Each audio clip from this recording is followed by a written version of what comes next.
The wait is over in Los Angeles. After one of the most shocking trades in sports history, five-time first-team All-NBA Luka Doncic finally makes his LA Laker debut.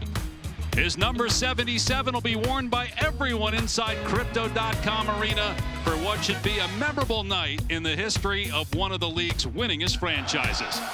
Healthy for the first time since Christmas Day, 8 days removed from being dealt by the Dallas Mavericks, Doncic now joins LeBron James in the pantheon of Laker greats in the beginning of a new era in Los Angeles and the NBA. Reincarnated, I was stargazing, life goes on. Breaking news, Mavericks are trading Luka Doncic, who the Lakers... Luka's been my favorite player in the NBA for a while now. I get to play in the greatest club in the world. Many legends pass here. I didn't really believe it at first. It was a bit shocked. I'm just excited to start this new journey. I have everything left to prove, and the goal is to win the championship. Squabble up, squabble up, squabble up.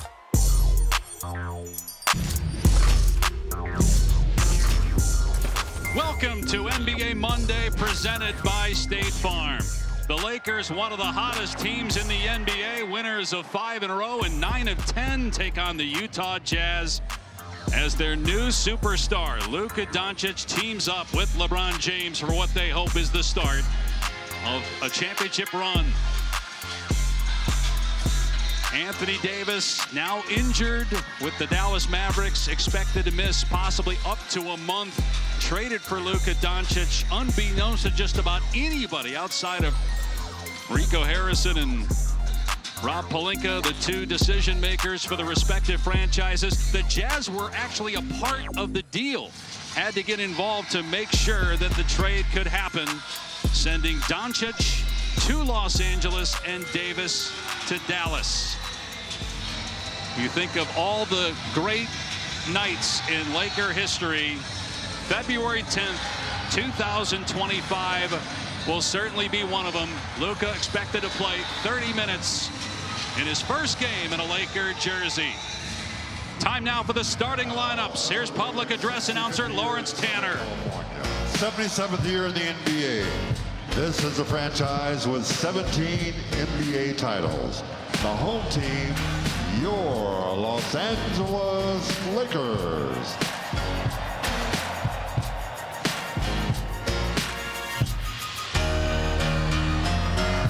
At one forward, number 28, 6'8", sixth season from Japan, Rui Hachimura. At one guard, number 15, 6'5", fourth campaign from Oklahoma, Austin Reeves. Starting at center, number 11, 7 feet, sixth season out of Texas, Jackson Hayes. At one forward, number 23, 6'9", 22nd campaign, St. Vincent St. Mary's High School, an all-star, LeBron James. And the other guard wears number 77, 6'7", seventh campaign from Slovenia, Luka Doncic. Head coach, J.J. Redick.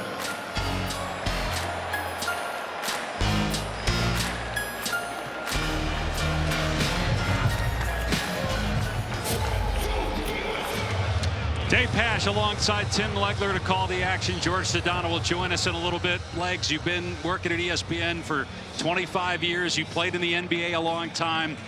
How significant is this for the Lakers and the NBA for tonight and beyond? I've seen a lot, but I haven't seen this. This is unprecedented. You're talking about a 25-year-old superstar, one of the most dominant offensive forces, not only currently in the league, but maybe that this league has ever seen, become available. And the Lakers do everything in their power to get him, to pair him with LeBron James. So now you watch the bridge with LeBron and trying to win now, but you also potentially get your first look at the future of the Los Angeles Lakers. How do you expect it to play out tonight? We mentioned J.J. Redick's going to play Doncic about 30 minutes in this game. How will it work with two dominant ball handlers on the floor together? There's going to be a feeling out process for sure when you have two guys with this kind of usage rate on the ball. There's no doubt. ultimately their ability, their talent, their IQ will make this work. I think right away you're going to see the luxury of having a player of this caliber on both sides of the floor that can beat you in any platform as a scorer and make any pass that has to be made. Tonight's starting lineups brought to you by T-Mobile. One trade that did not go through. Mark Williams was acquired from Charlotte. That deal was rescinded. He would have been the starting center. Instead, Jackson Hayes will be the starter at center from here on out. But Hachimura, Austin Reeves coming off a 45-point game on Saturday. For Utah, Collier, Clarkson, Lauri Markkanen, former All-Star, along with John Collins. Year 7 for Luka Doncic. The 3rd overall pick in 2018 by Atlanta, traded on draft night to Dallas. He'll turn 26 years old on February 28th. He's officially a Laker right now. He'll start on defense and extend on Markkanen, who missed the 3. Rebound by Reeves. And Markkanen will start defending Luka on the wing. Here's LeBron James. Lob for Hayes. Last time we saw James last Thursday, he became the oldest player ever to score 40 points. He had 42 in a win over Golden State. And you see right away LeBron downhill with the late find, and that's what's going to be fascinating to watch him paired with Luka, who specializes in the pass that LeBron just made. James out of there with it after an empty possession for the Jazz. And here's Doncic driving, puts it up. Instead, it's a lob. And Hayes with the slam. We know how Luka loves to lob it to his friends. Either guy gets downhill. If you've got shooting on the floor, the lob threat for these centers is going to go to another level for the Lakers. Clarkson with the basket. Luka Doncic, when you take his career scoring average and his career assist average and you put them together, that number is higher than any player in NBA history. Doncic off the screen, gives it up again in the lob, this time broken up by Collins. Here's Collier, the rookie out of USC, finds Clarkson, 3 not there. And James with the rebound, down court, knocked away from Doncic out of bounds. It's a nice awareness by John Collins on that last one, but this is what Luka loves to do. He loves to get into the paint. He had weapons at his disposal in Dallas. He's got another one here in Jackson Hayes. Averaging 8 assists per game this season. He played only 22 games with Dallas. Hachimura missed the dunk, but counted. Goaltending on Utah. Luka has not played since December 25th. He hurt his left calf on Christmas against Minnesota. It's the 4th time he's dealt with that injury. Just his 23rd game played this season.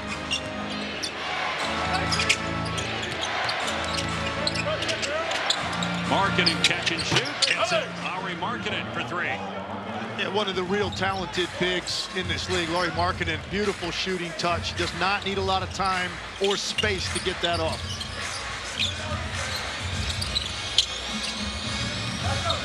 Reeves with the big Kessler on him, drives to the basket, kicks it out. Doncic hesitates, fires, and it's short on his first field goal try as a Laker. Collier with a little airspace. His 3 no good. And Reeves comes away with it. Pulls up. Misfire on the triple try. Rebound Collins. And the shooting may take some time with Luka. You would expect that to be a little bit of a rust period for him, but the playmaking will be immediate. And the number of players he occupies on that end of the floor, that'll we'll see tonight and every night going forward. Collins drills a 3. Back-to-back triples by Utah. The Jazz has the 3rd worst record in the NBA, but they play you tough. They just beat Golden State a few nights ago. Took the Suns to overtime before falling. Luka behind the back to Hachimura. And a foul called. That will send Hachimura to the line for the first free throws of the game for either team. Collier picking up the foul. Well, you mentioned Nico Harrison, the general manager for the Dallas Mavericks. Made the trade, stood by the trade. Mavs owner Patrick Dumont cited character, culture, used the word vacation as well in his first public comments since the trade to describe the reasons why they made the deal to get Anthony Davis. An enormous risk on the part of the Mavericks organization, and I said this on Saturday, it's going to come down to the fact that Dallas is betting against Luka Doncic's ability to max out what he is as a player potentially, his ability to win in the future as the leader of your franchise. They're betting against that. Lakers bet on it. Collins, beautiful move to the basket, and 5 quick points for him. Mentioned Davis got hurt last night. Drills a 3. His first points of the game. And the first 3 for LA.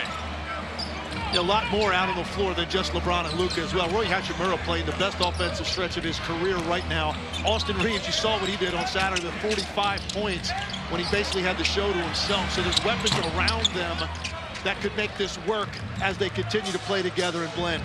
James hasn't taken a shot yet. Doncic has attempted 1. On the switch, Luka's got the big on him. Tries the 3 and hits it. The first of many to come for Luka Doncic as a Laker.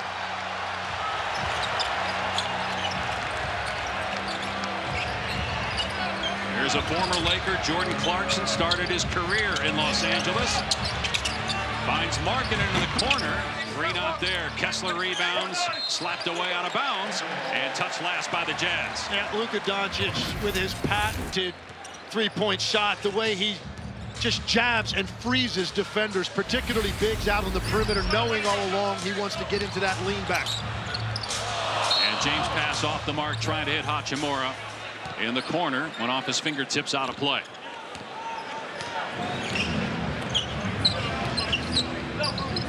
The only other time that LeBron James and Luka Doncic have played together, all-star teams. In fact, back when players were captains, LeBron, 3 consecutive years, picked Luka Doncic for his team at the All-Star game, but that's it.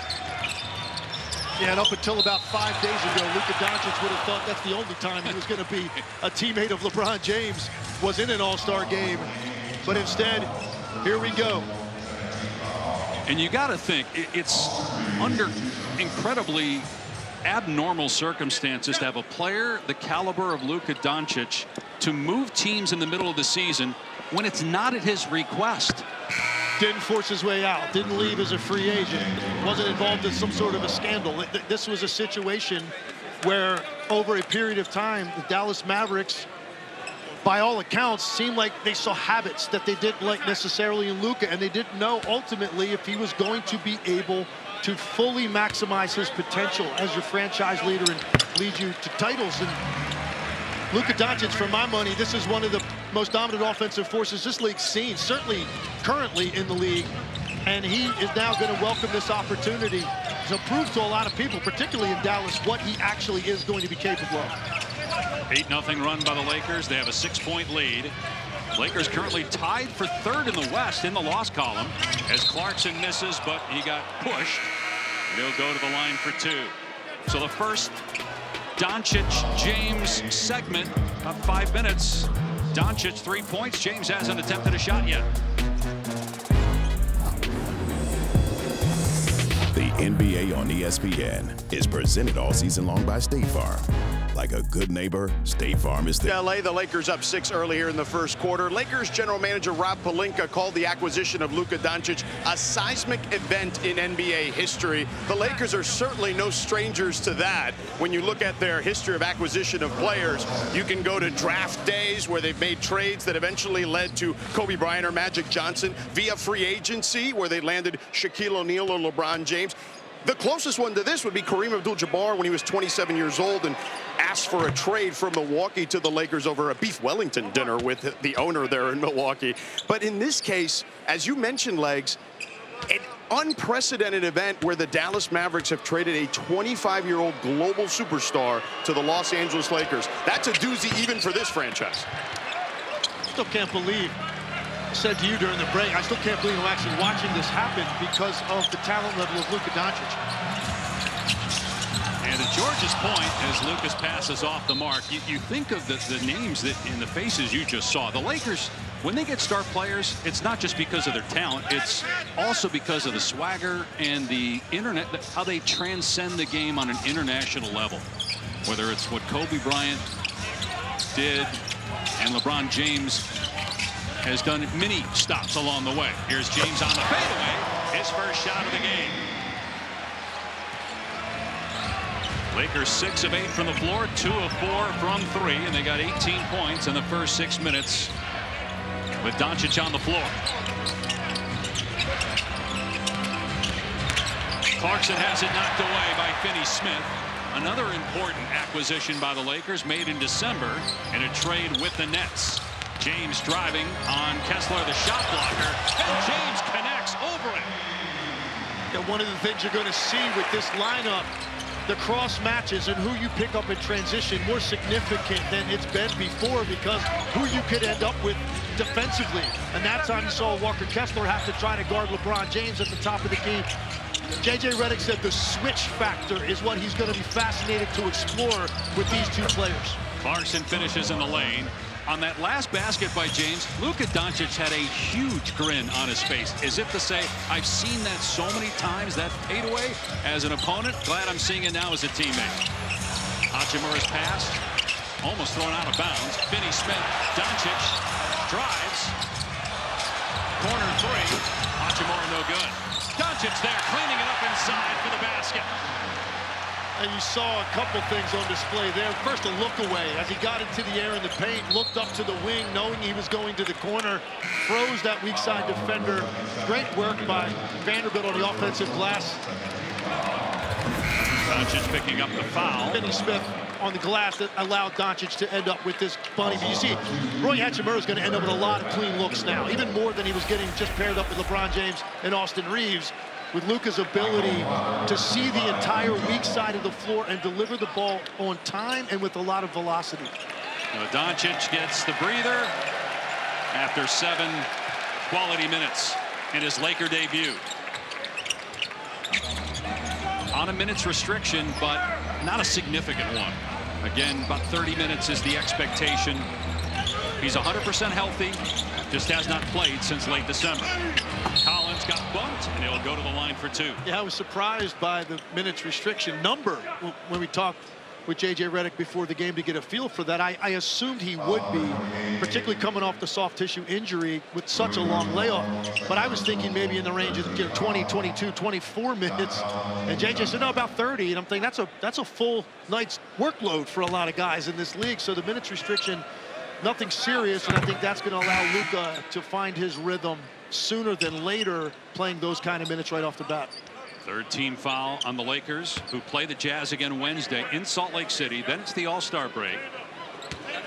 So extra rest then for Doncic. He will not be taking part in the All-Star game. And then they start the post-All-Star break action against the Charlotte Hornets here. And you see J.J. Redick getting, LeBron and Luka out of the game at the same time here early. And I think there's probably some of that was due to a lot of energy and adrenaline expended here at the start. Collins with the swat. Great save by Markkanen.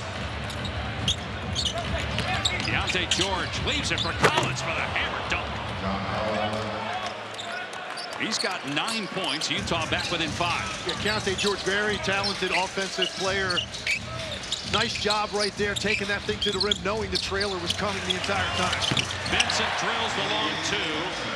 The fact that Gabe Vincent is healthy after missing most of last year with a knee injury, you have to think he's going to benefit from having James and Doncic on the floor together.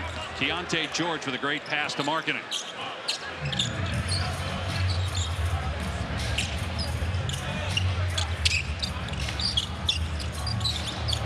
Step back from Reeves for deep, and he cans a 3. You talk about being in the zone. Austin Reeves right now saw what he was capable of on Saturday with an increased offensive responsibility, and he's already got a couple of them here tonight.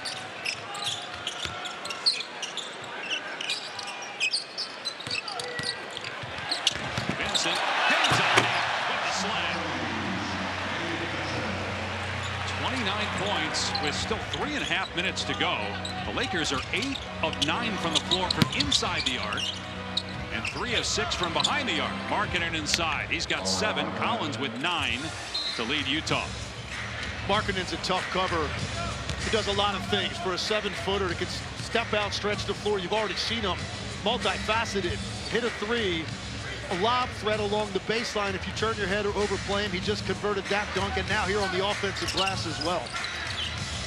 Mentioned Utah was part of the Doncic trade. Jalen Hood, Shafino, and a pair of second-round picks were involved in the Luka AD deal. Another long jumper, this one by Vincent for 3, the 4th triple for the Lakers. He's been great, really, for the last 6 weeks. Slow start to the season, shooting the ball. Physically was still trying to find himself. He's done that, and now he's given J.J. Redick a very consistent option as a guard on this rotation. Foul on Finney Smith. We got a timeout. Lakers up 11 late in the first.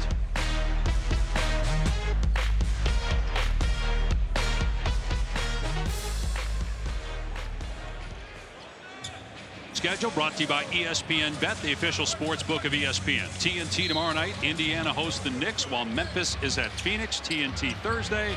The Thunder at Minnesota. For more, go to NBA.com or visit the NBA app. LeBron James back on the floor. He and Luka Doncic both played 7 minutes. Then James sat for a couple. Be interesting to see how J.J. Redick staggers his 2 stars throughout games. Good defense by LeBron, forcing a turnover. Yeah, it's one of the keys to the entire thing. J.J. Redick made sure to make a point. Anytime this was brought up about the importance of Austin Reeves as another ball handler, as you see LeBron really press up defensively with the clock running short, Keontae George just loses it off his foot. But you now have the luxury of having 3 primary on-ball players that can make great decisions, including Austin Reeves, and it just means you can go 48 minutes. You never have to worry about not having one of those on the floor at all times. James somehow found Vincent. His 3 is off target. The tip goes, though, by Jordan Goodwin. Playing just his 2nd game as a Laker, recently signed a 2-way contract. Inside 2 to play in the first. The Lakers by 13. They've won 6 straight games here at home, 5 in a row overall, playing as well right now as anybody in pro basketball. And that was before the addition of Luka Doncic. James drives. Vanderbilt trying to save it. Not sure if that pass was intended for Jackson Hayes initially. I think it was. I believe it was, and I believe Jackson Hayes, is expecting typically in that type of action that ball's going to be thrown up as a soft lob. LeBron put a little bit extra on that. Very difficult catch for Jackson Hayes moving to the rim. Lakers shooting 72% from the floor. Utah at 42%. A foul on Kessler on the screen, and that's the first on him. Walker Kessler's having a very good year. You're talking about a guy that leads the league in field goal percentage, 2nd in the league in blocks, and averaging 17 rebounds a game in the month of February. And think about who he's 2nd to for the 2nd straight year, by the way, and probably anybody other than Victor Wembanyama is going to be 2nd for a long time, because Wemby, he averages over 4 as James hits a 3. LeBron is off to a great start, 3 of 3 from the floor. Yeah, and looks super energized. Just his defensive energy, tenacity, awareness, and communication here early is what I'm watching. The vocal leadership on this end is leading to good things on the other end. Shot clock down to 5. Sensabaugh had trouble with it. Now the timer at 2. Good half-court defense again by the Lakers. Reach and foul, though, on Vincent with 7/10 of a second left. Lakers over the limit. Actually got Hayes for the foul, his first, and so free throws for George.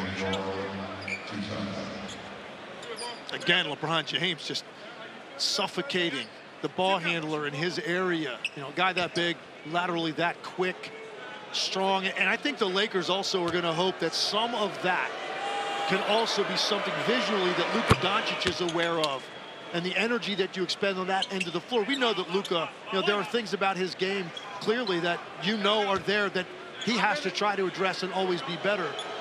They're paying off here on his offensive talent, but a guy like LeBron James and his type of leadership on this end, to do this, past the age of 40 and expend this much energy defensively, could be something that's a good example for Luka.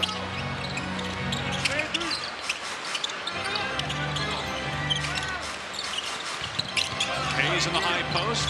Nice pass by James. The three not there, though, for Vincent. Loose ball tracked down by Goodwin, who saves it before he crashes into the front row. 9-second difference in the clocks. Here's Vanderbilt. His three not close. Utah can hold for the final shot.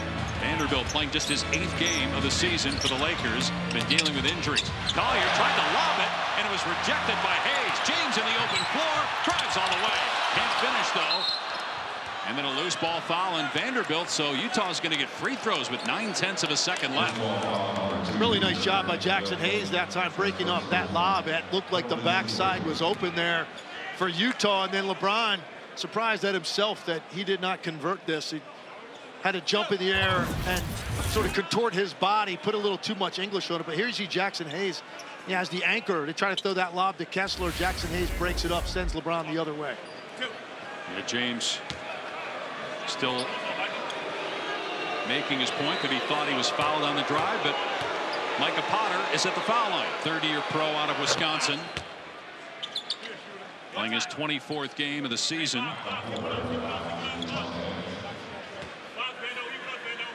A pretty good debut, though, for James and Doncic together. The Lakers 37 points in the quarter, 64% shooting from the floor. 5 of 11 from 3. And the first quarter comes to a close. A 12-point lead for the Lakers, trying to run their win streak to 6 in a row. Luka Doncic's first basket as an LA Laker was a 3. He's got 5 points and an assist in his first 7 minutes for LA.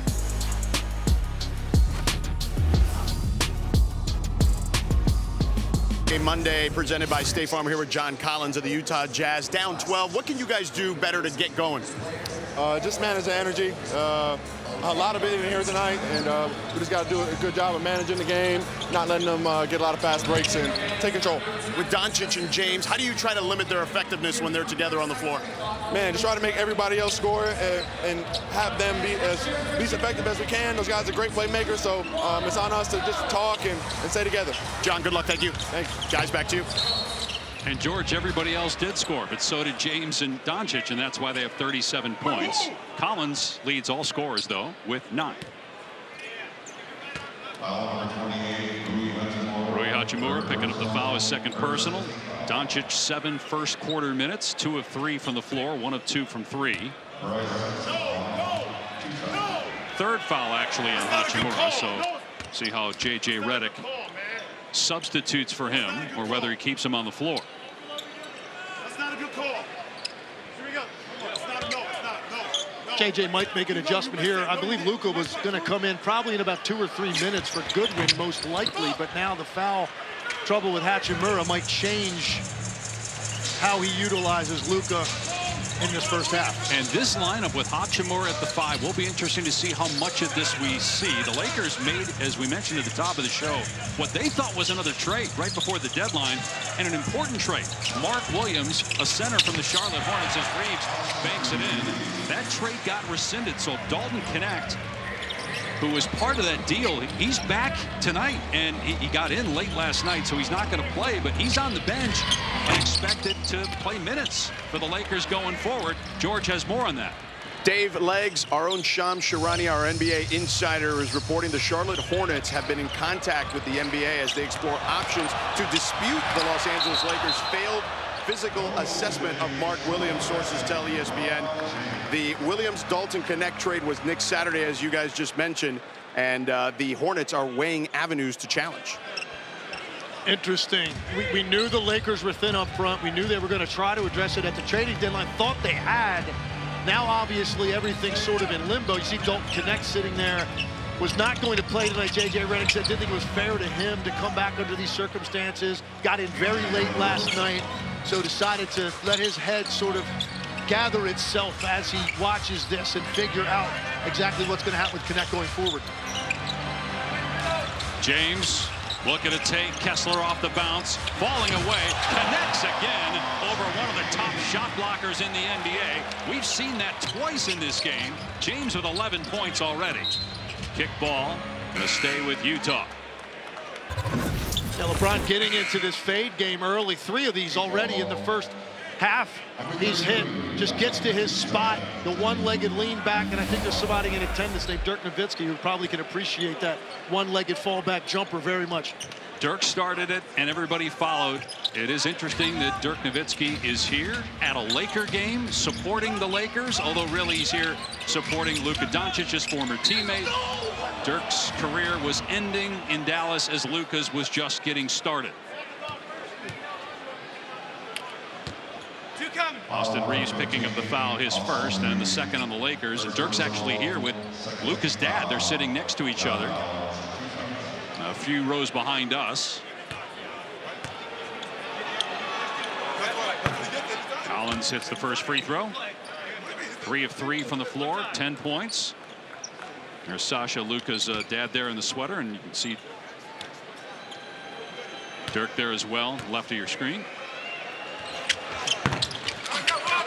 Second free throw, no good. The putback off target, and James out of there with it, racing up the floor, but needs some help. Had to wait for his teammates to get set. Lakers by 14. 2 minutes gone by. Reeves driving, bumped, and will shoot 2 with Collins picking up the foul. And one of the benefits of this will be for Austin Reeves in that he now will get a lot of times, when particularly when they're playing together, and Luka eventually here's going to check back into the game. We'll probably see some more minutes with the 3 of them out there together. He now can benefit at times from the 3rd best perimeter defender being on him for stretches, and he's got a handle. He draws fouls, and so that's going to be something that he is going to welcome, that he doesn't have to necessarily get that second level guy that can get up in him as the Lakers' only other ball handler prior to Luka's arrival.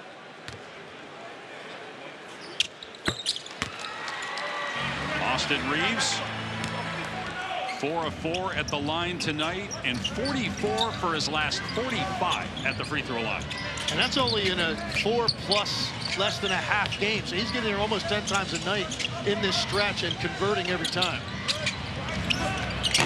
That's the part of his game that probably not enough people talk about, is just how good he is at finding driving lanes, getting to the basket, and then ultimately getting to the free throw line.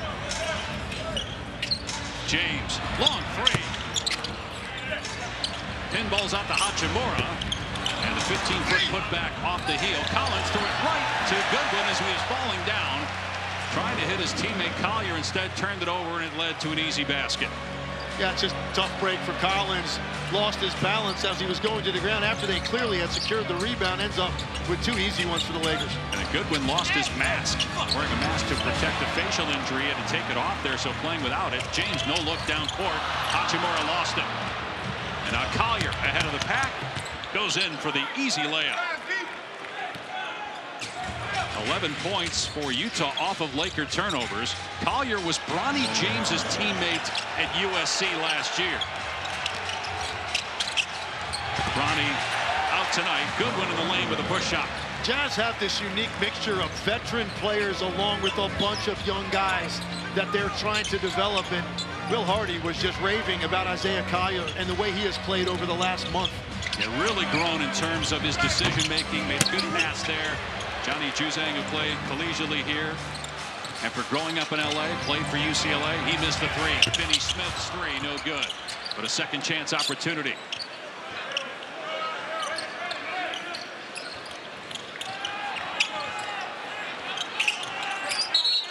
And Reeves got shoved as he was trying to fight through a double team. And Luka talking with Justin Van Dyne. Thought foul should have been called earlier. So they're going to stagger James and Doncic minutes here.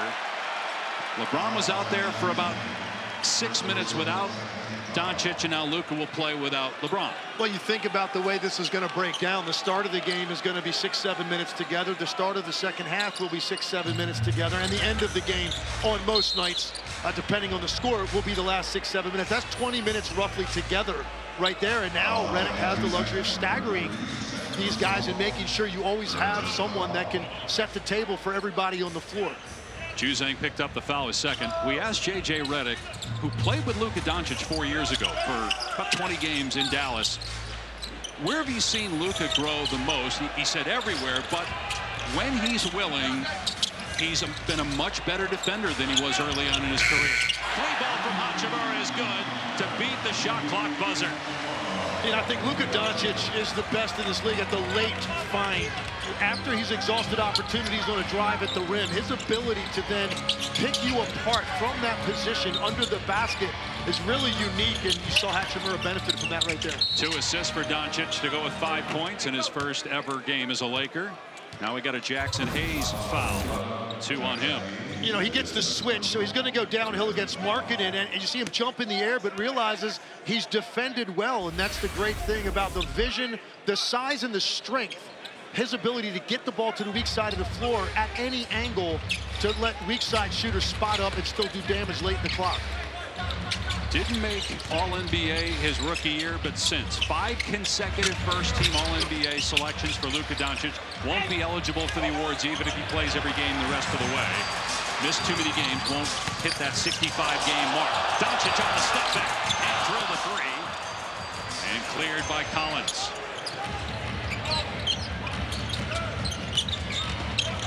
Pass from Collier went through the legs of Collins. Here's Hachimura in transition, and he's hacked by Markkanen.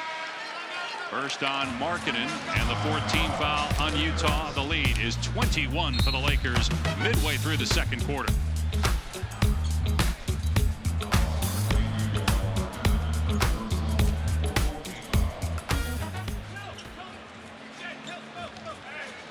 Not? After review, Markkanen gets to a legal spot and jumps vertically. Therefore, there is no foul on the play. The challenge is successful. At the time of the whistle, Utah had imminent possession of the ball. Therefore, it'll be their ball on the sideline with 24 seconds on the shot clock. Since this is a mandatory timeout, the Lakers are still charged with the timeout. So successful challenge for Will Hardy, who's an excellent young coach. And obviously Utah is going through a rebuilding phase. And it seems like the brain trust of the Utah Jazz feels very good about Will Hardy leading that next chapter in Jazz history once they get through this rough patch. One of the bright young minds in the game. And you know, he's in a tough position right now, as any coach would be with a franchise in the NBA that's clearly in rebuild. But Will Hardy hopefully going to be that guy for them once they get past that point and they get to the other side of this rebuild, which they're playing the long game right now for sure. A lot of picks over the next 7 years, 11 first-round picks in the next 7 years. This is the option they're going to take, and Will Hardy could be the guy to lead it. So Doncic does the Dirk with Dirk in attendance after LeBron just did it a couple of minutes ago. That 1-foot fadeaway. Doncic now with 7 points. Juzang's 3 no good. Lead is 21 for LA. Now on the switch, Doncic fires to Finney-Smith. They were teammates for a few years in Dallas. Hachimura driving and finishing off glass. You saw all the space that was available on the weak side. That's all because of Luka's presence. Operating ball screen on the left side of the court. 3 players shift to that side, gets it to the other side quickly, and then there's opportunities for Hachimura to find a driving lane. I mean, obviously we know Luka Doncic is a brilliant scorer, but his IQ, teamed with the incredible basketball IQ we've seen over 22 years of LeBron James. Here's Doncic for 3. It's so rare to have a tandem like that together. Has LeBron played with anybody, with all the great legendary teammates he's played with, that's similar to Luka? He's had great teammates, Hall of Famers, but really more as complementary players to him. This is a little bit of a different situation because of the style of game and the ball usage for Luka Doncic. Hachimura trying to put it on the deck and get past Clarkson. And a foul called on the Jazz. 4th team foul. And one of the great luxuries will be late game situations. And I think how fresh LeBron and Luka both could be because of some of that responsibility over the first 44, 45 minutes of the game being shared a little bit more equally. Certainly Luka didn't have that luxury in Dallas at any time, and now they can play off each other. You see Luka again with a nice burst on the receive, getting to the other side of the rim. That's 9 points now for Doncic. And you look at the timing of this move. The Lakers are right in the thick of things in the West. They're tied for third in the loss column, and they're 18-7 in the last 25 games. Best record during that stretch. A lot of people curious if they can compete this year. Doncic with the jab step, now fires. Can't drill the three. He's 1 for 5 from deep. And he could be streaky from the three-point line as it is after this long layoff. I think that'll be the last thing to come for Luka, the consistency from out there.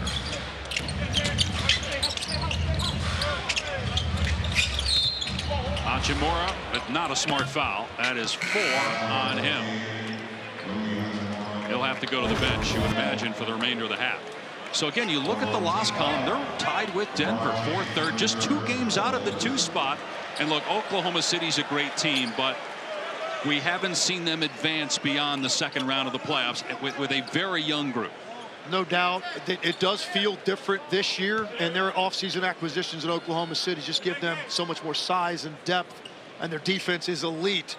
So right now they're still the standard, I think, in the Western Conference. But you're right, this changes, I think, the feel around the Lakers and the potential upside of a deep postseason run.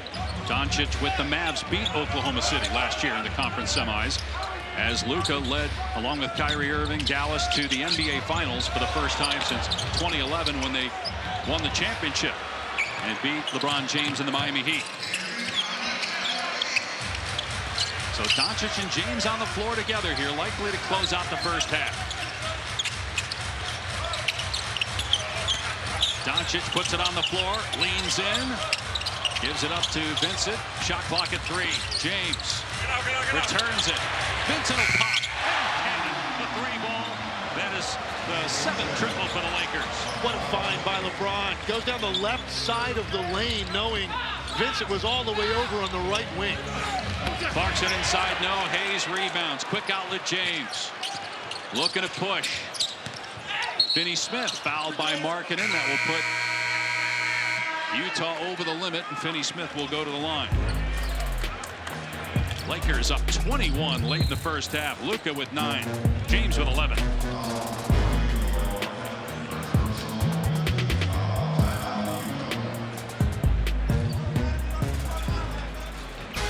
NBA Wednesday has a doubleheader starting with Boston and San Antonio at 7 Eastern time. Then Luka's former team, the Dallas Mavericks, facing the Golden State Warriors. NBA Countdown tips us off at 6:30 Eastern. Anthony Davis got off to a great start, had a huge night for Dallas yesterday, 2 days ago before the injury. Looking at LeBron's teammates through the years, won 2 championships in Miami with Dwayne Wade, went to the finals 4 consecutive years, won a title with Kyrie Irving, obviously made it to a couple other finals, losing to Golden State. Anthony Davis, they won a championship in the bubble. And now Luka Doncic. Night 1 of a new era in Los Angeles. 3 great players that you just listed. And Dwayne Wade, in fact, a finals MVP and a champion prior to LeBron's arrival in Miami. But there was never a doubt with all of those guys, paired with LeBron, who was in control. LeBron was in control of everything they did offensively. And Luka obviously has been that his entire career. That's why this pairing is so unique in so many ways, because of their ability to beat you as scorers, as primary ball handlers, or as guys that can pick you apart from all over the floor. George has more. Dave, Legs, I covered those Heatles teams every night, road and home. Legs, I will say this, we do remember there was that tough start. Remember, they were 9-8 to start that season, and it felt like those guys were taking turns. Now, after that, they won 21-22, but it really wasn't until that offseason after they lost to Dallas that Dwayne and LeBron had an infamous trip to the Bahamas where they talked about if they were going to succeed and reach their goals, it needed to be LeBron's team. But that first year was not as easy as I think some people may remember kind of now at this stage, 15 years later. And what's so unique about this situation, Wade and LeBron and Bosh, they were contemporaries. Think about this. Luka Doncic is 15 years younger than LeBron James. You've got a guy still playing at an incredible level at his age, but how much longer can LeBron possibly go? So what does that mean for the final stages of his career, now playing with a new superstar? So significant that they overlap here. You're talking about the greatest player of the last 2 decades, now paired with a guy that potentially is going to be one of the greatest players of the next decade for the Lakers. So it is really unprecedented, as I said at the start. Guys of Luka Doncic's ability just don't become available at this stage of their careers.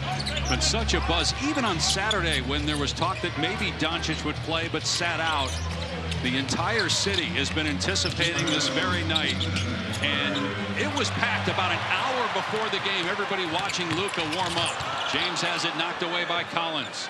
Markkanen in transition, lobs it up there for Kessler. A couple of 7-footers getting out of the open floor for Utah and connecting on that lob.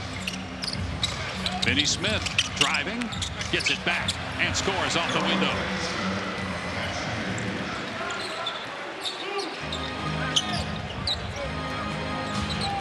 Lakers currently 12 games above 500. The last time they were 13 over 500 was 2021. 4 years since they were this good, as James trying to get out on Clarkson gives up a 3.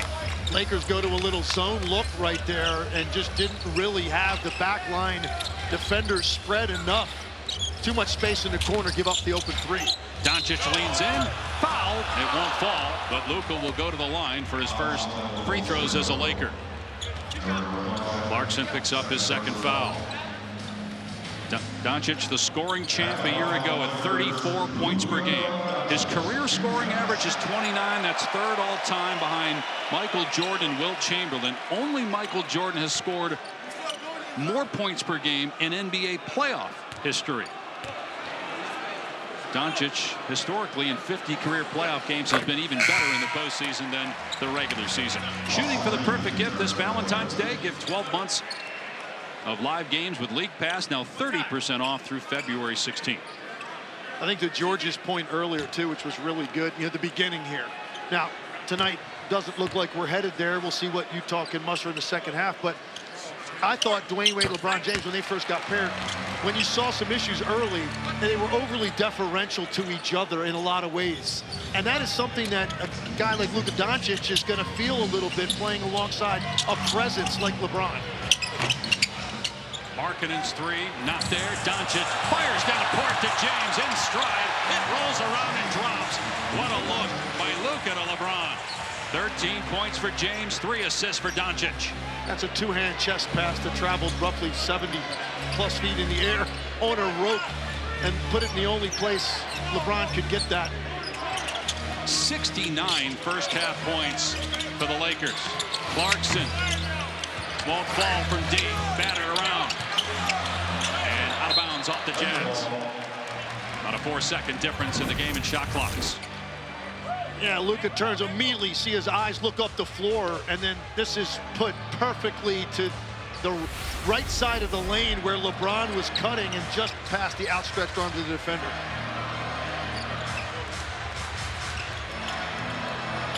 Doncic on the switch has Walker Kessler on him.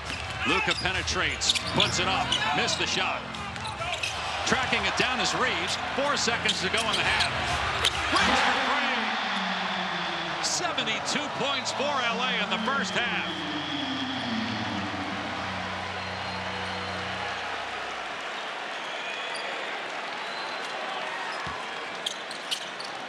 Lakers shoot 60% from the floor on a night that 9 days ago would have seemed unfathomable. But here we are. Luka Doncic is indeed a Laker. He scores 11 points, 3 assists, 3 rebounds in his first half with his new teammate LeBron James. Stay tuned for halftime presented by Hyundai with Malika Chene and Udonis Haslem. After these messages, James and Doncic combined for 24 points. The Lakers put up 72 as a team, and they lead by 25 at halftime.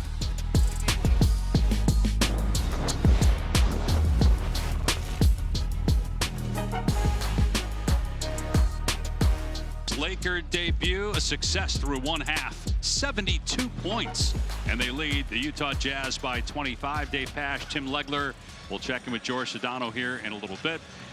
For Luka Doncic, really, the expectations were to be great, and he was pretty darn good.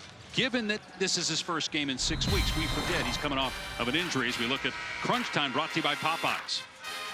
Yeah, fairly seamless, and he has the LA vibe going right there coming in. You know, he had that rocking. Incredible reception at the start, as you would expect. The electricity in this building for a half hour before the game was incredible, and then came out and showed you what he's capable of. Gets to that first three, and then little work in the post, the vision, the ability to deliver the ball. LeBron James benefiting.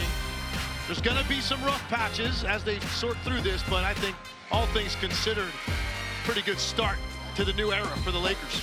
Doncic, 11 points, 3 assists. He was 1 of 5 from 3. James, 6 of 8. Very efficient again, 13 points. George has more. Dave Legs, LeBron James was adamant in the huddle to Luka Doncic before the game. He said, Luka, be you. Don't fit in. Fit the bleep out is what he said. Be yourself. And we've certainly seen that today. So no one trying to be deferential out here, Dave. Everyone's trying to get their own game going. And there were so many people as Doncic throws another lob to Jackson Hayes. So many people were curious how it would look with the two on the floor together. Did it meet your expectation, Legs, of what you thought? No, I think it did, but you're talking about, you know, barely scratching the surface of what this ultimately could be. I was thinking, you know, Luka has this ability as a raw scorer to just completely take over games. It was difficult in Dallas at times because he also had to set the table for everybody else. Here, he has another guy that can do that when he goes into scoring mode. Doncic hurt his calf on Christmas Day as a member of the Dallas Mavericks, and he had missed the first 3 games that since the trade from the Mavs to the Lakers due to that calf injury. On a minute's restriction, so to speak. Going to play about 30 minutes tonight. Another dunk from Hayes. That time the lob by LeBron. But Luka started that one with the hockey assist. The opportunities for Jackson Hayes are just going to be significantly easier. Just run the floor, and now you have 2 different options handling the ball to hit you from either side. That time they both touched it on that break. Collier's 3 no good. Batted out to James. LeBron looking to run. Going downhill, attacking Markkanen. Nice recovery as Markkanen gets the swat. An all-star and the most improved player in the NBA 2 years ago. Doncic commits a foul. His second personal.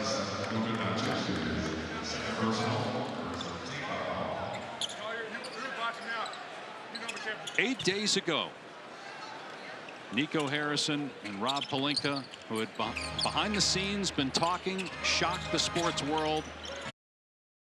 Surprising and consequential trades, not just in NBA history, but American sports history. Behind closed doors, unbeknownst to just about everybody, including seemingly Danny Ainge and the Utah Jazz. There were reports that even though the Jazz were part of the trade, that they actually didn't know the pieces that were involved in terms of the big names as Doncic scores and one. And here we are. It's finally reality. Luka's first game as a Laker. He's got 13 and a chance at a 3-point play. Yeah, this is what we always talk about with Luka, the deceleration as you get deep into the paint. Few guys are as patient as he is, and he's got the size and strength to then play through contact, but he doesn't really release the ball around the rim until he is absolutely ready. And just as he's getting healthy, his former team is starting to deal with injuries. We mentioned Anthony Davis in his first game as a Maverick was brilliant until he went down with an adductor injury, expected to miss several weeks. Tonight, Daniel Gafford injured and did not return to the game after suffering a leg injury. Derek Lively is out as well, so the Mavs dealing with all kinds of injuries as Markkanen connects from mid-range. We'll see the Mavs on Wednesday night. They'll take on Golden State. They're in the play-in right now. The Lakers are currently tied for 3rd in the West. They've been in the play in the last 2 years, but they're 4 games removed from that right now. Collier, nice speed and the slam from Kessler. Saw the burst there by Collier. This is what they really like about him, his ability to make plays off the dribble. You see the find at the rim. His natural instincts for facilitating are something that Will Hardy was really pleased with. Doncic couldn't make that as he was falling towards the baseline, trying to finish through contact. Pull-up three from Clarkson, the former Laker, who is a member of the first-team All-Rookie squad when he was here in LA back in 2015. Clarkson has 11 points tonight. Former sixth man of the year with Utah back in 2021. Lakers play one more game before the break in Utah on Wednesday as Markkanen scores. And then out of the All-Star break, the Lakers will take on the Hornets. They're at 31-19 right now. James for three. LeBron James with 16 points.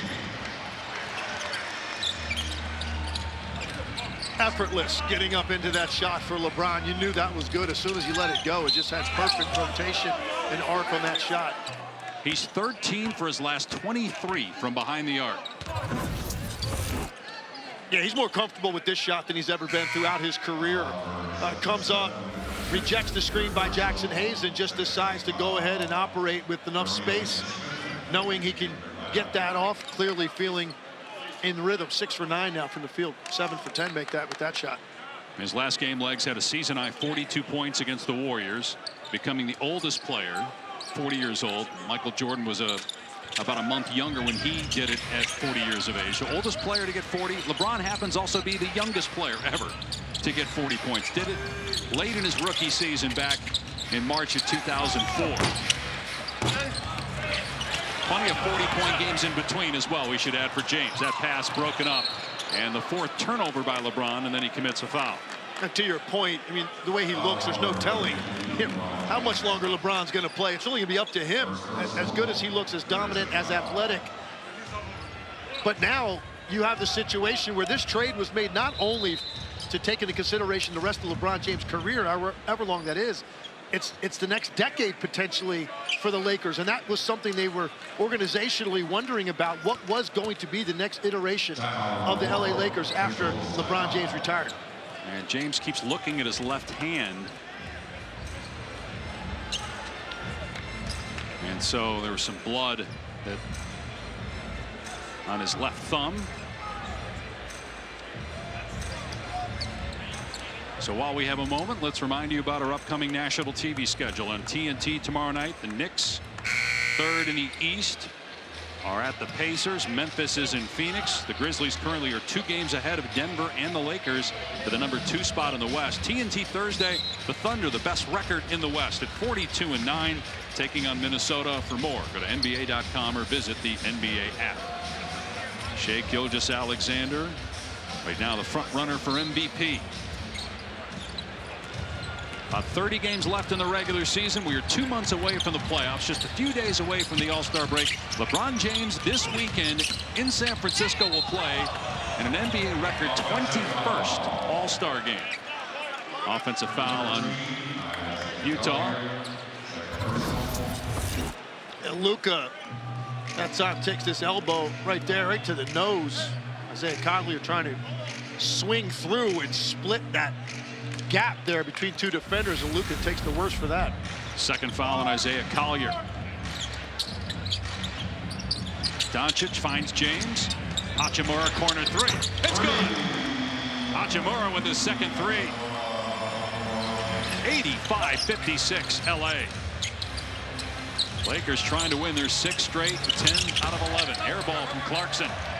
Doncic quickly ahead, but the deflection, it still gets to LeBron. Downhill, scoop and score with the left off the window.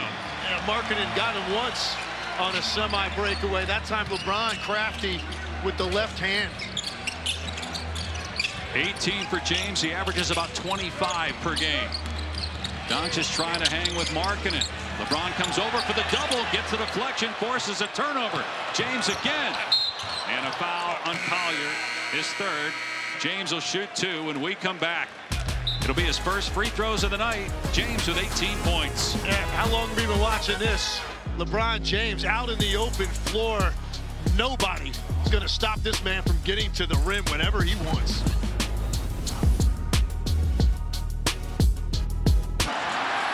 Welcome back to LA. The Lakers up big here in the third quarter.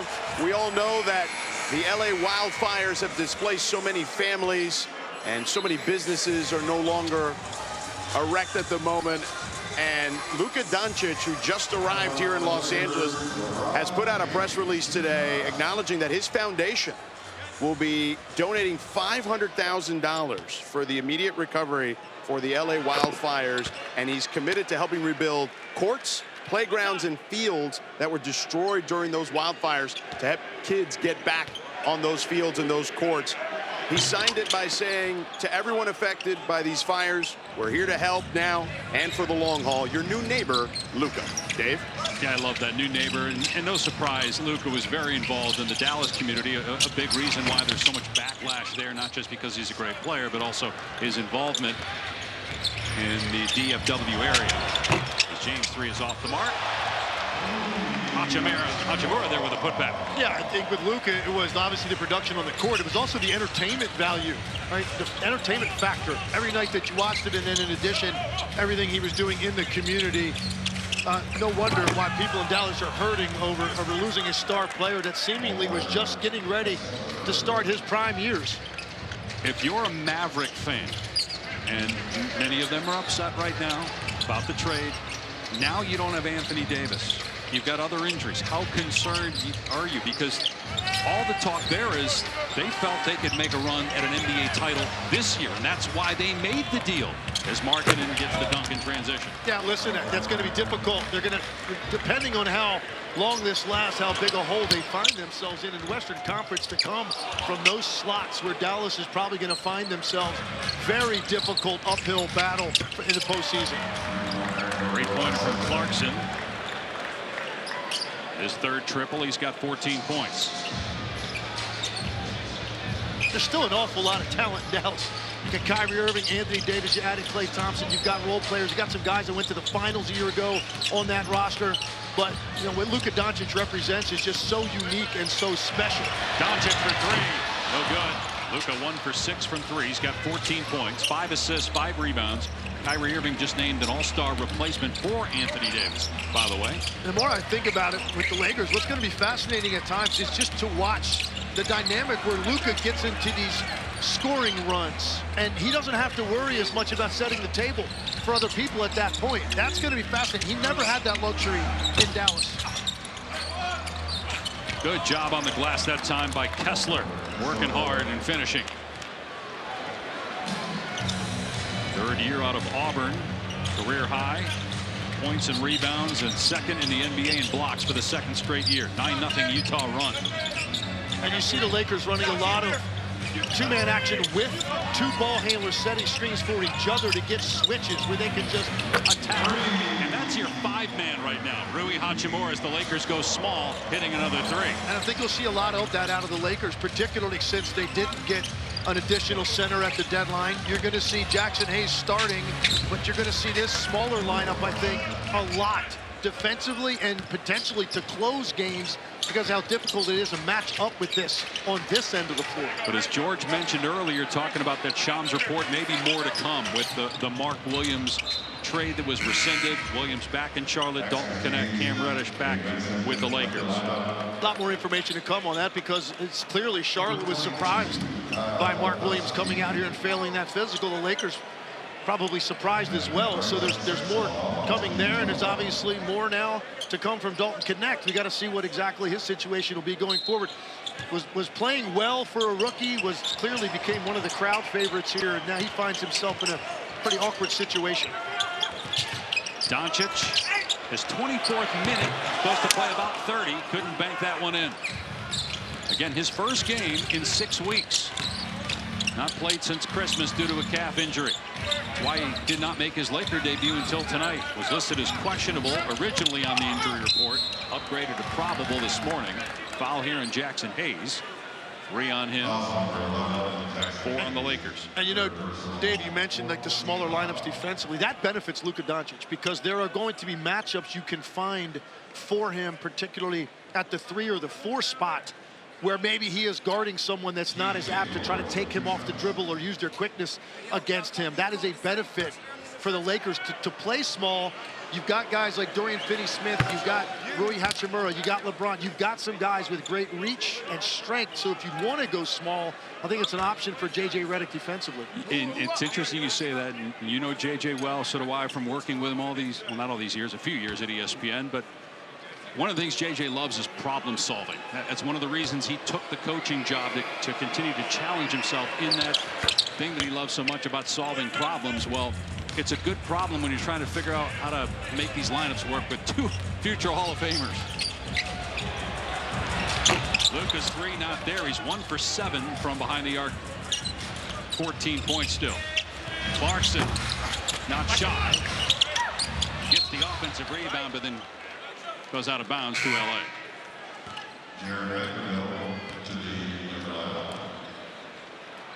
It is a challenge, though, for a rookie coach to try to figure that all out, as Doncic will sit. Played 9 minutes here in this third quarter.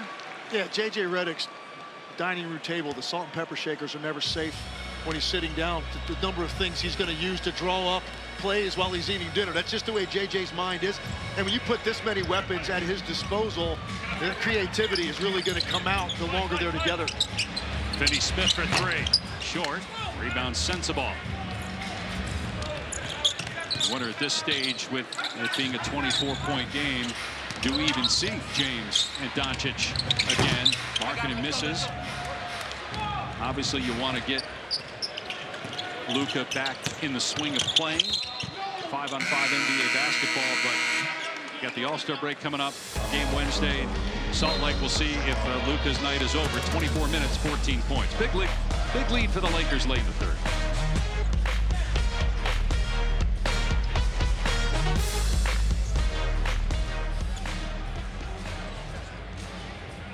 Some of the most significant trades in Los Angeles sports history. Obviously, you start with Kareem Abdul-Jabbar and what he ended up doing with the Lakers. Wayne Gretzky, after winning 4 Stanley Cups, goes from Edmonton to the Kings. They go to a Stanley Cup. Mookie Betts comes to the Dodgers. They win 2 World Series. At the time, people didn't think much of the Goff-Stafford trade, but then Matthew Stafford, after Goff got them to a Super Bowl, Stafford gets them a ring.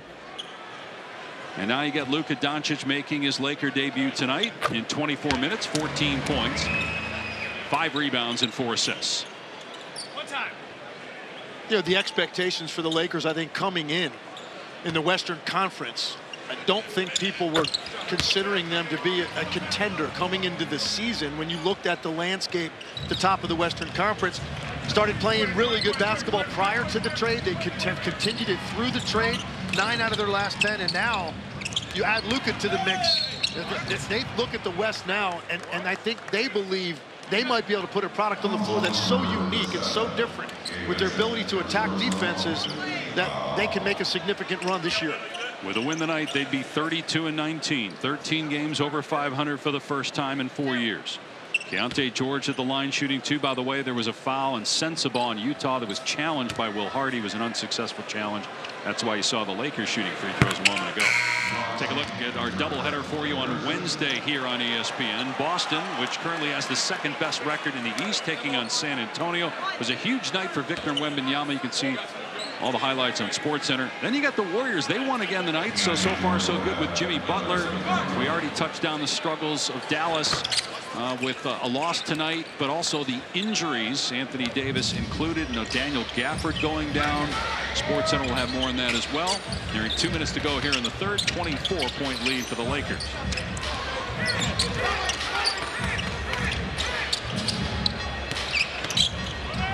Here's James, spot up 3. No good. James, 19 points. Out of bounds to Utah. 2 minutes.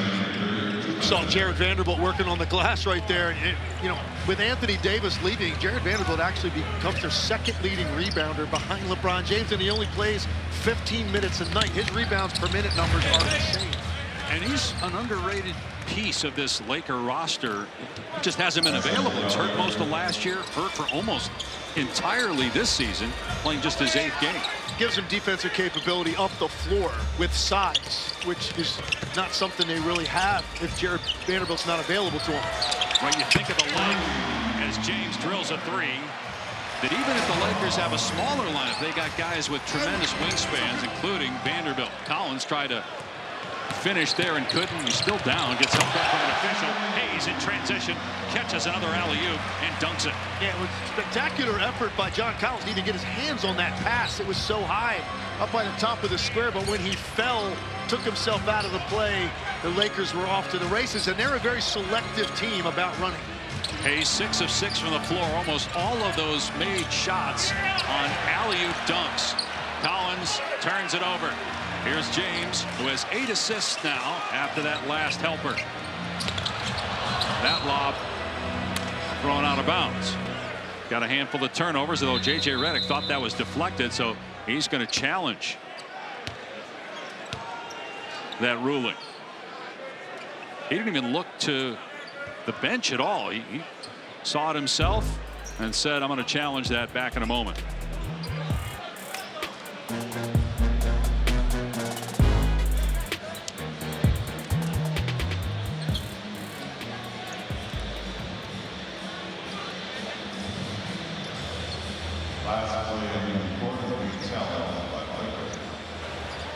The Lakers have called timeout to challenge the ruling of out of bounds awarded to Utah.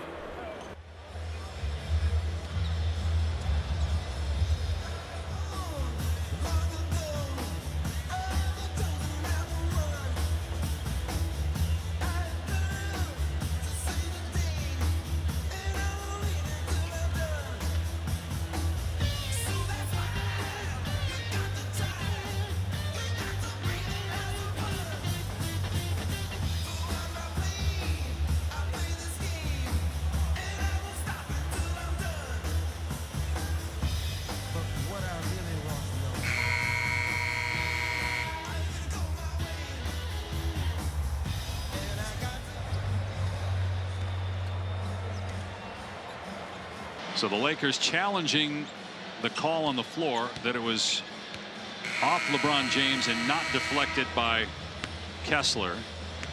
It did not look like Kessler touched that. It's actually Filipowski. Sorry. I believe, but you're right. It doesn't look like the ball really changed. It's probably the best look at it right here. After review, that's over his fingers. The ball is last touched by LeBron James. Therefore, the challenge is unsuccessful. Play will resume with Utah ball on the baseline. The game clock will be reset to 44.7 seconds. Since the challenge is unsuccessful, the Lakers will be charged a timeout, and they have no challenges remaining for the rest of the game. JJ just did that himself, too. He didn't even look back at the bench. He thought it was deflected. And he's laughing about that because the guys behind the bench are saying, hey, man, check in over here next time. I think JJ just looked at it like, I can't take it home with me. I might as well use it. That's the 7th turnover by James. He also has 7 rebounds, 8 assists, and 22 points. Now a Utah turnover over and back.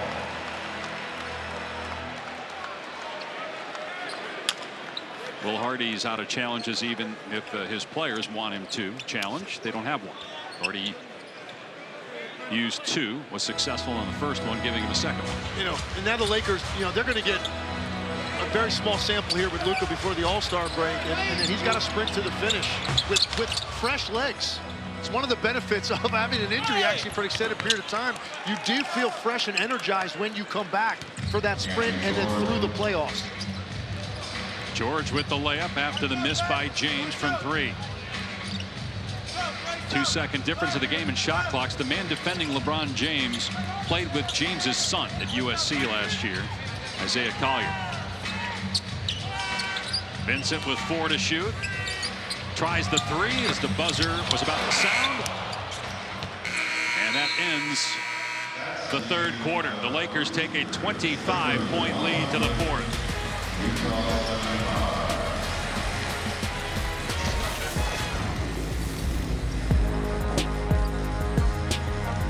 NBA All-Star Weekend begins Friday in San Francisco with the Celebrity Game on ESPN. Barry Bonds and Jerry Rice are the head coaches. Our coverage begins from Oakland Arena at 7 Eastern Time. All the stars are out tonight. Ticket prices skyrocketed.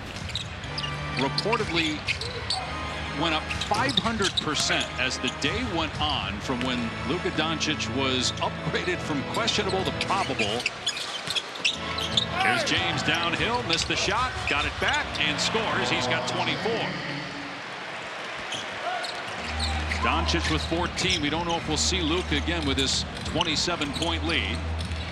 24 minutes played for Doncic in his Laker debut. Kessler collides with James, and they're going to call a blocking foul on LeBron. And I think if the game had stayed closer, I think the plan probably would have been for Luka to be at about 20 to 22 minutes heading into the fourth quarter in case you needed to finish with a particular lineup, get him 6-7 minutes there, and there's your 28 to 30, which is what I think they want him to be at. The fact that he's already at 24 in a 25-point game, I think it's unlikely we would see Luka again. First game for him since December 25th. Traded just over a week ago with Markieff Morris and Maxi Kleber, who's out with an injury. James will go to the bench. Anthony Davis, Max Christie, a first-round pick, sent to Dallas. Utah was involved in that trade, needed a third team to make it happen.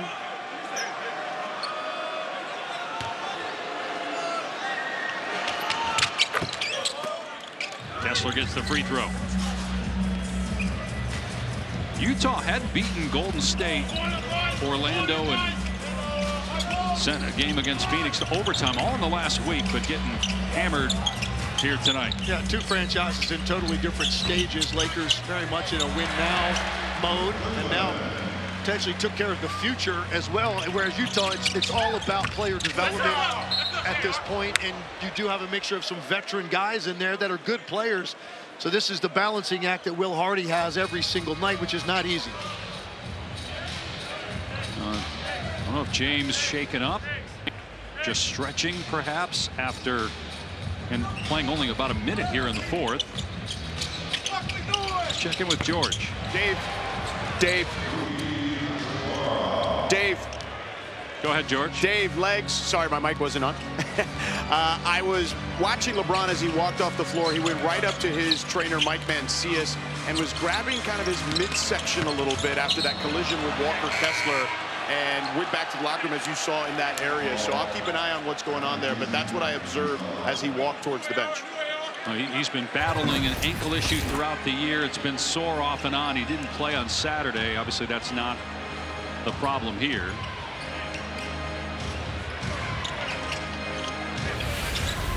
Lakers play one more game before the All-Star break Wednesday in Salt Lake, and then James will be in the All-Star game for a record 21st time. He's on Team Shaq, and he'll be teammates with Anthony Davis.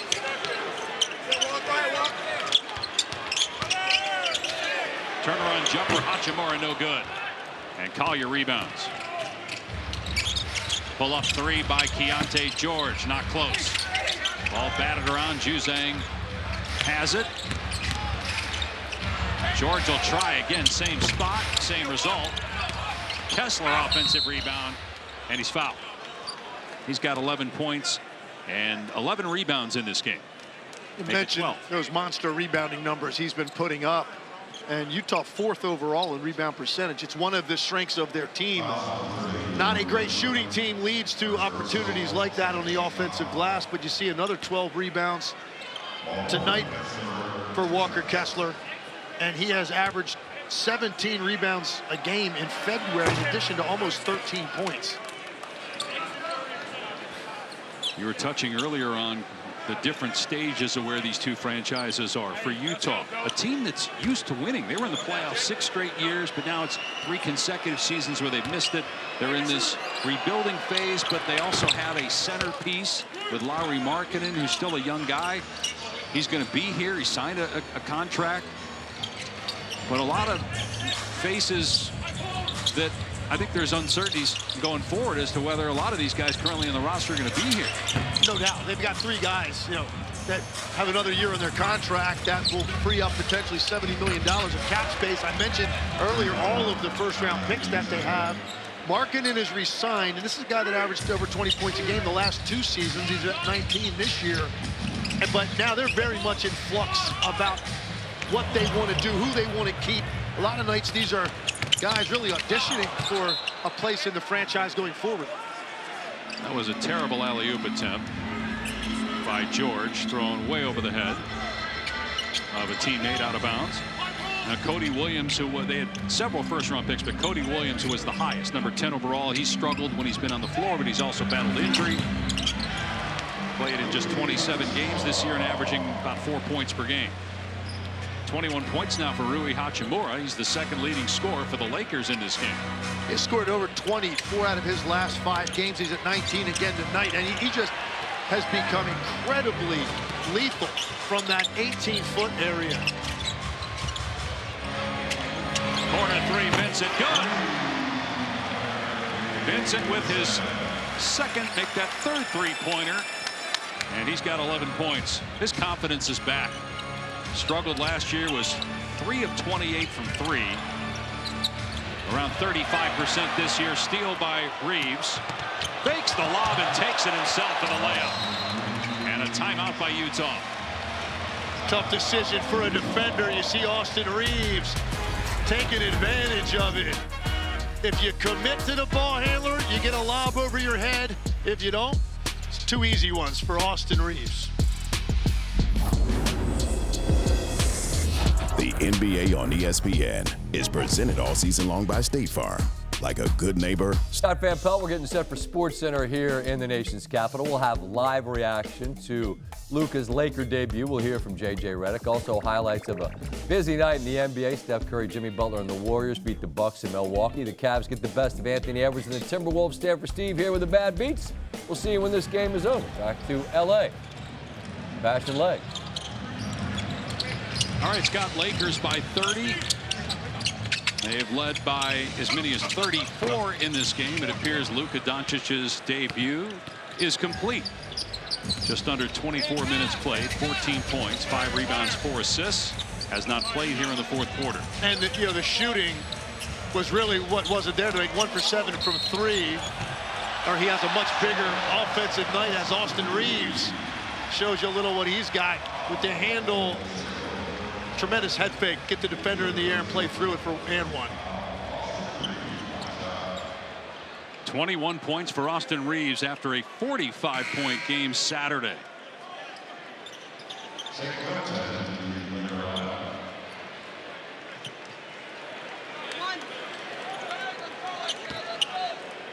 James back on the Laker bench. George mentioned earlier was stretching out after that collision with Kessler. Austin Reeves now 47 for 48 from the line in the last 5 games. He's taken his game to another level this year. Career high in scoring. Also a 6 assists per game guy this year. Markkanen can't put it home. Reeves with the rebound. Reeves has 8 rebounds tonight, as well as 22 points. Here's Finney-Smith, short on the 3.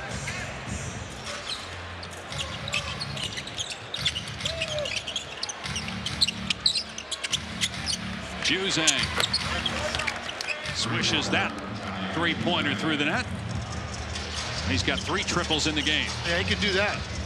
He's got 40% on the year from 3. That's what he's out there to do. Space the floor, catch and shoot, quick release. Lex, based on what you saw tonight, again, I get it's just a snapshot. Was there anything in the 23 minutes that Luka played, and about 16 minutes of those were with James, that surprised you? Or was it what you expected in general with the 2 of them on the floor together? It was what I expected. It was just a small taste of it, but I saw opportunities in each half where they were able to run action on one side of the floor with one of these elite players, draw defenders to that side of the floor, reverse it to the other side, and then have much more space to operate on the opposite side for one of those 2 guys. That is really where this can become very difficult to defend, the more they find that rhythm. And then you mix Austin Reeves into that as well when he's out there. So I did see some of that action, and J.J. Redick was talking about that before the game. That's where his mind starts spinning, of the opportunities and possibilities of what you can do offensively. You have 31 games left after tonight to continue to figure out how much you play the 2 guys together. How much do you stagger them?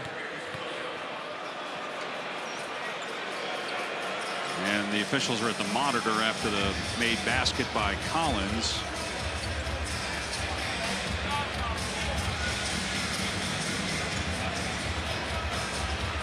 Looking to see if the personal foul was actually a flagrant foul on the closeout. A quick look. After review, Jamison closes out recklessly, which causes the shooter to land on his foot. There's a high potential for injury here. Therefore, the play's been upgraded to a flagrant foul, penalty 1.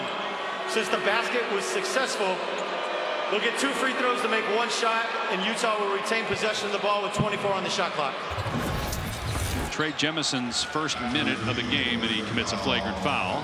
Yeah, and the reason they use the word recklessly, you can see his right leg just swings forward and just completely eats up the landing area for John Collins. As a shooter, I can tell you this was one of the rules when this went into effect.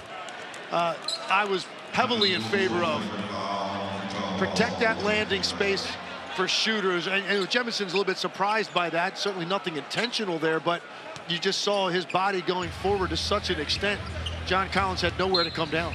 Just his 7th game as a Laker on a 2-way contract, his 2nd season out of UAB. Offensive foul and Collins on the screen. Turnover by Utah. 4 personal fouls on Collins, the 8-year pro, his 2nd season in Utah after 6 years with the Hawks.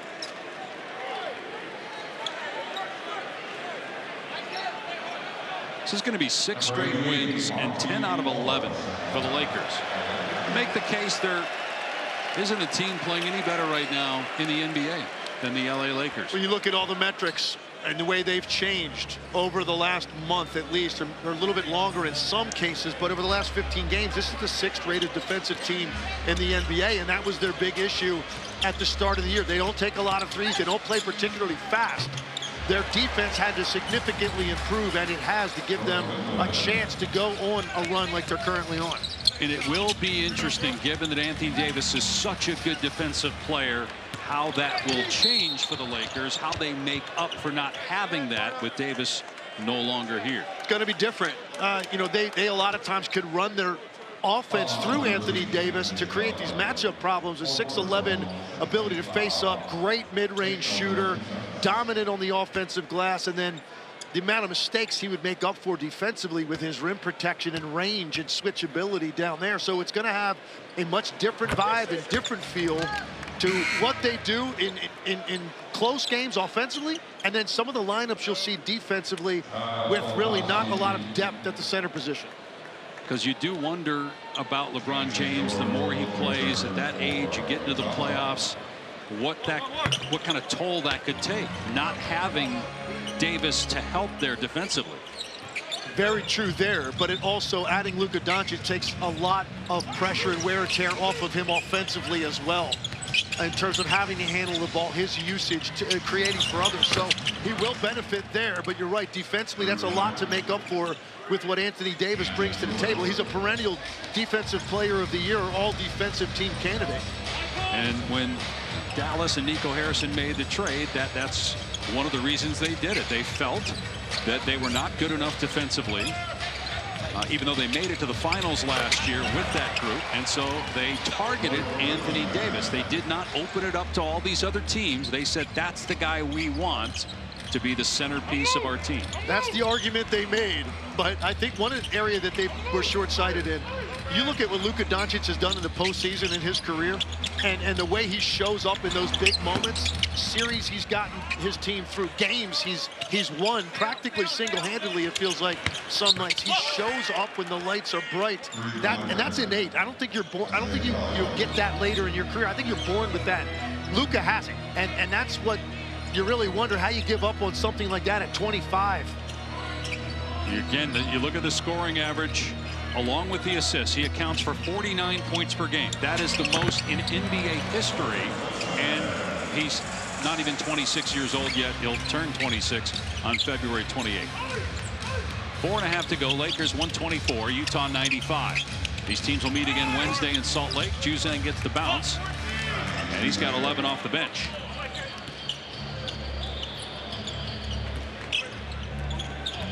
Lakers will stay in the 3 spot in the West, tied with Denver, and 2 back of Memphis for the number 2 seed. Boy, how about Jordan Goodwin? The 2 games he's played over the last 3 days for the Lakers, 10 points Saturday, 17 in this game to go with 7 rebounds in 17 minutes. He was a player that J.J. Redick kept mentioning. We were talking in pregame about the rotation. He kept bringing up Jordan Goodwin. He got a little bit of a sparkle in his eye when his name came up. You could just see in J.J.'s demeanor and the way he talked about him, how impressed he has been. And certainly we have been getting to be here now for 2 games in a row and watch him. He's bounced around. He's played in 121 NBA games prior to his stint here with 3 teams, Memphis, Phoenix, and Washington. He's in his 4th NBA season out of St. Louis. 11 fourth-quarter points here. You know, you mentioned some of the numbers and metrics with LeBron and Luka. You know, LeBron James this year 4th in the league in points actually created off of his assists, meaning 2s and 3s. He's 4th in the league. Last year, Luka in a full season was 3rd in the league. So that's what you've now combined, and the number of ways that they have to beat you. James with 8 assists in this game to go with 24 points in 29 minutes played. Filipowski in transition gives it up. Juzang challenged, but a foul on Jemison. 2:57 to go in this one. Lakers on their way to their 6th straight win.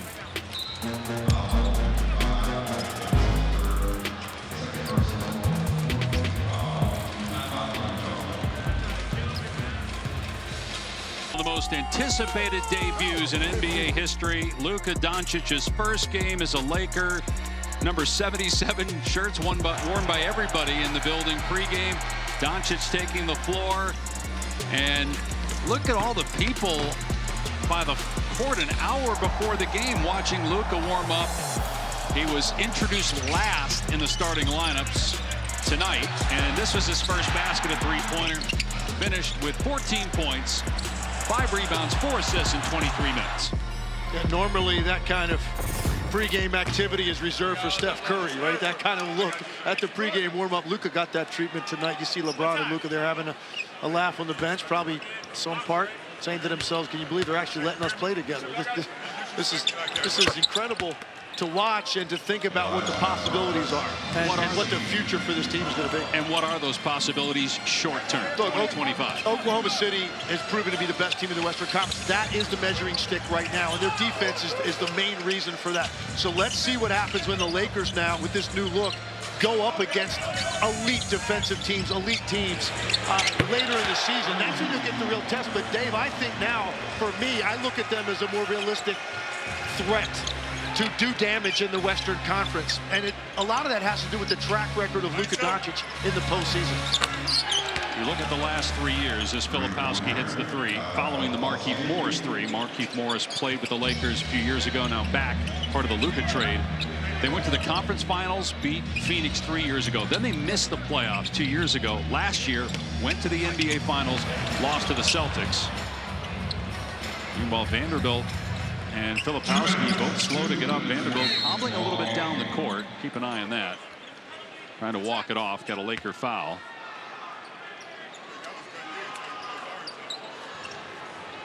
You know, that's the thing that, you know, was still ringing in my head for several days after the trade.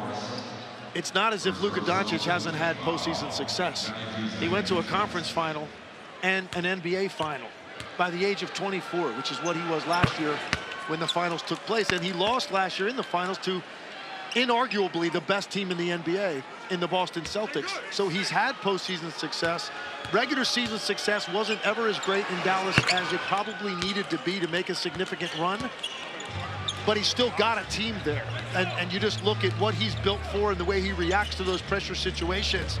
Yeah, the Lakers are going to be easily the most interesting team in the Western Conference over the remainder of the regular season. Because you got Oklahoma City at the top with a healthy lead, 8 games over everybody else. And then you have this group of teams from 2 through 5, all separated by 2 games. And you have a bunch of teams 6 to 11 separated by 2 games.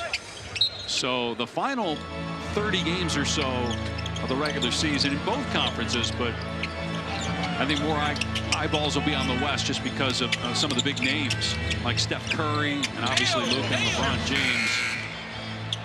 Well, I'll put it this way. I don't, right now as I sit here, I wouldn't bet on the Lakers to make the finals, but I would say I'd be less surprised at them running through the Western Conference the way they're currently constructed than they were before the trade. That's the impact that I think Luka ultimately is going to have. What about if Dallas is healthy? And we don't know that because Davis is out right now, Lively's out, Gafford got hurt tonight. Again, they're not going to have as much time because of the Davis injury to really put a body of work together to judge them. But look, they're going to be a very good team for all the reasons I mentioned before. Anthony Davis is going to impact both ends of the floor. You've still got Kyrie, role players that went to the finals a year ago. You added Klay Thompson. So the Dallas Mavericks are still a very good team, but do they have that extra factor? That's what they now see playing for the Los Angeles Lakers, and I said it on Saturday. As fans, all you can hope for is maybe you get somehow a Dallas-LA first-round matchup to see what that would ultimately look like. They still play twice, including a game late in the season in Dallas on ESPN. Filipowski completes the three-point play. So the Lakers will improve to 32-19 and 19-6 at home. This will be their 6th straight win, matching their longest of the season. They've won 10 of 11. They're 19-7 over their last 26, and it's hard to argue that anybody's playing better in the league right now than these Lakers. And the defensive numbers I mentioned, that's a big part of this. Anthony Davis, obviously an enormous piece for them defensively. Those numbers started to turn before the trade. Anthony Davis helped to trigger this turnaround defensively. So those are important numbers to watch now going forward with Luka in a different look and smaller lineups at times, and see if those defensive numbers hold. Well, Jordan Goodwin for the second time. Oh, he just hurt himself too. Second time he took off his mask, having an issue with it, threw it to the sideline. Then he had an awkward landing, but looks to be okay as he hops up. It looked worse right when it happened, but already dealing with a facial injury. That's why he's been wearing a mask the last few games.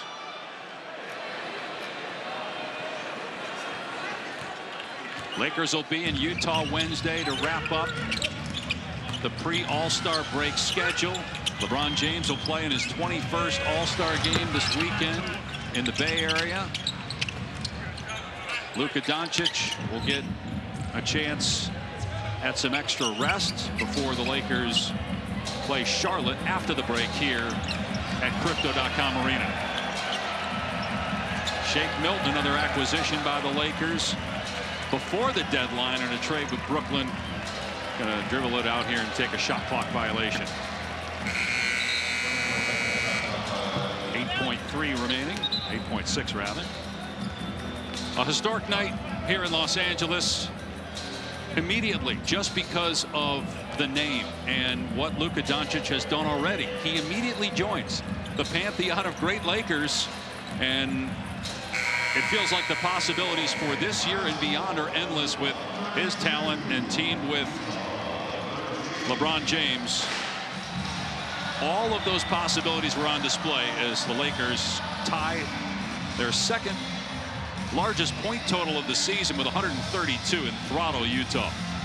Doncic in 23 minutes, 14 points, 5 rebounds, 4 assists.